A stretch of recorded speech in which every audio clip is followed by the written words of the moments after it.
Okay, so I'm back doing another live trade. I currently have 25 contracts short on IWM. My stop loss is right above this candle. My entry was on this trend break, and my target is micro range down here, which is just a little strategy I created off of fib levels.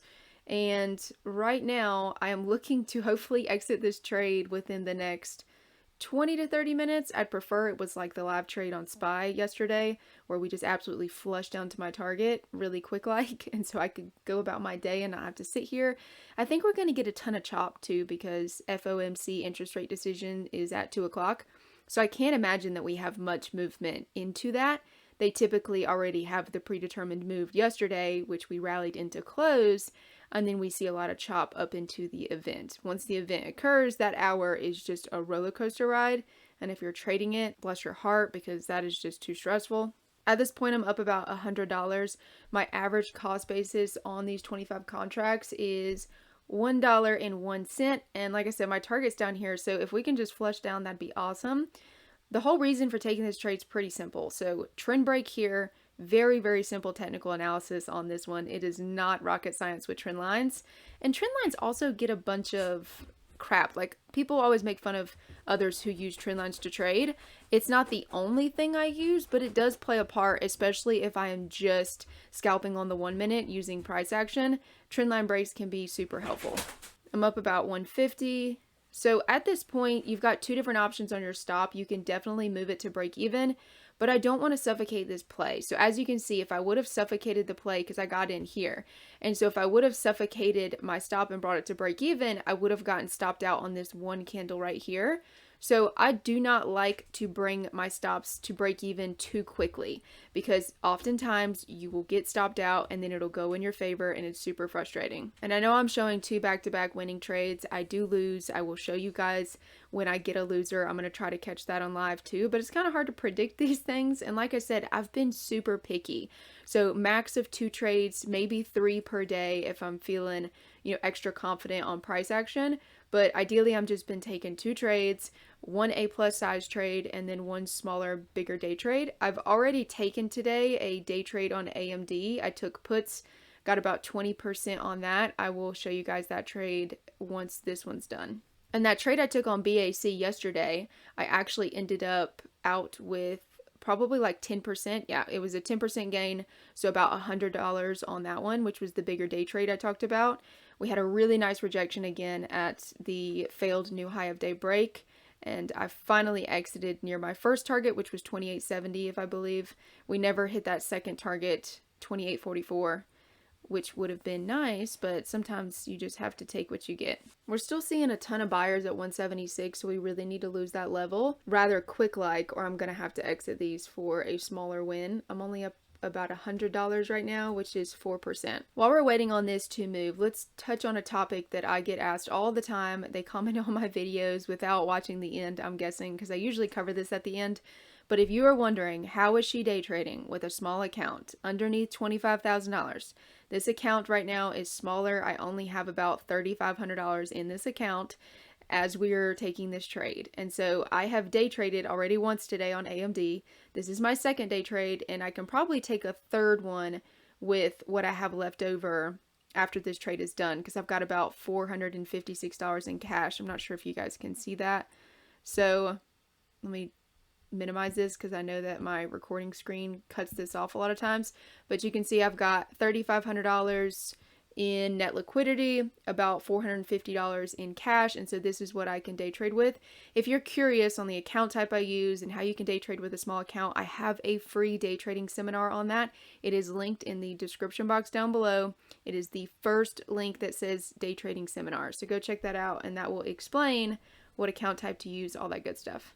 Okay, so I'm up about $227, so 8%, and we are finally nearing my target. So at this point, I'm going to go ahead and drag it up to break even. So now I have no opportunity to lose money, and at this point I'm up about $290, so I need to go ahead and start moving this up more. Let's see, $300. All right, so we're going to go ahead and suffocate this. So at this point, I'm purposely trying to get stopped out because I'm up about $300, which is 10%, and I am really happy with that.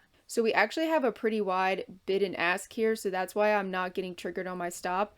I'm actually really glad we just caught that live because that's happened to me before, and I've mentioned this previously in my videos, is to make sure that you have a backup plan on your phone. So if you just have one laptop screen like me and you've got your stop set and you notice that your stop is not getting triggered when you guys clearly just saw that the bid dropped to 109, my stop is at 110, I should have gotten stopped out, but I didn't, and that is because we've got a wider bid and ask. So at this point, what I'm going to do is go ahead and move this up to 111, because if we go back up any here on this green candle, I need to get stopped out. But if this keeps happening to you, sometimes it's just a glitch on the system, and so I always have a backup plan, which for me is typically my phone, and I could easily exit on my phone as well. But that does get frustrating, especially when you've got 25 contracts or 30 contracts, whatever you trade. When you have size and you're not seeing that your stop loss is performing the way that you want it to, that can get a little frustrating. My goal is just to capture 10% on this trade, which I've got 10% right now, and so my stop should get hit. I'm just going to take this as a sign that the universe doesn't want me to get out of this trade yet. I don't know. That's so weird. That just happened again where the bid was on my stop and it's not executing. What's up with that, Thinkorswim? I guess they just really want me to make more money today. Up about $327, which is 13%. Or excuse me, $340, which is 13%. My original target was right in here, so if we get that leg down, I'm just going to move the stop way up. I mean, at this point, I really cannot let go of almost $400. If this doesn't stop me out, then I don't know. Oh, I hate that noise. Okay. All right, then. All right, you guys are seeing this live. So I tried to stop out 3 different times, and now I'm up 20%. So we gotta go on ahead. It is still not stopping me out. This is crazy. Okay, well, I guess today just turned into a really, really in-depth lesson on why it's so important to have multiple different ways to get out of a position. There we go, finally, thank you. Okay, so I made $465 on that trade, and that's my 2 trades for today. So let me go walk you through what I did on AMD. Okay, so that put me up about $540 on the day. I took a total of 2 trades, and y'all just saw IWM, but let's go look at AMD. All right, so I actually sold AMD a little too soon here, but that's completely fine. With AMD, that was a smaller position that I was gonna let be a bigger day trade, but we just hit my target so fast, which was right here near 97, that I decided to just go ahead and exit. So for AMD, play really quick, I had a predetermined micro range between 99.37 and 98.99. You can see we rejected that range. We came back down. I did not get this A+ entry. I was not paying attention, but I saw us start to fail this red line, and then I was waiting for a second rejection here, which you can see we got on this candle. So I took puts, I stayed in puts, and my target was 97. Once this level was lost, we in fact lost this level, and so I just kept moving my stop down, and I officially got stopped out right in here for a total gain of $75. So I made $75 on AMD, and then I made $465 on IWM for a total of $540. I started trading today at around, let's see, this was my first trade. I entered right in here, so I started trading right after 10:15. And it is currently 11:15, so about $540 in an hour is not a bad day's worth of work. I have one more day trade that I can take because I got about $450 worth of cash. I think I might save that for closer to FOMC or towards the end of the day as like a fun little lotto. I do not want to give back profits, so I'll have like a strict $100 risk level if I do end up day trading with that. And before we completely wrap this up, I want to talk about something, which is 0DTEs, because I always get a ton of comments on my videos talking about, oh my God, you bought out of the money 0DTEs, 25 contracts, you're crazy, you're nuts, like, what are you doing? How is that a strategy? You're just gambling, blah, blah, blah. So I want to walk you guys through an alternative, because if you are in my group, I preach all the time, especially in my programs, that the expiration and strike price is completely up to you based off of your education level. So for me, I know how to have a stop loss. I know exactly what I was risking, and that's all that matters when you get into a trade. You need to understand your risk level, what your target is, and is that feasible? So if you're risking $100 to make, $300-$400, great. That's a good trade. That'll put you ahead in the long run as far as consistency with probability. But if you're sitting here risking $300 to make $300, that you're going to blow your account very quickly. So oftentimes where people go wrong is they do not have discipline. They lack discipline. they lack proper strategy and plan when trading. And so they'll jump in a play like this, and then all of a sudden it starts to go against them.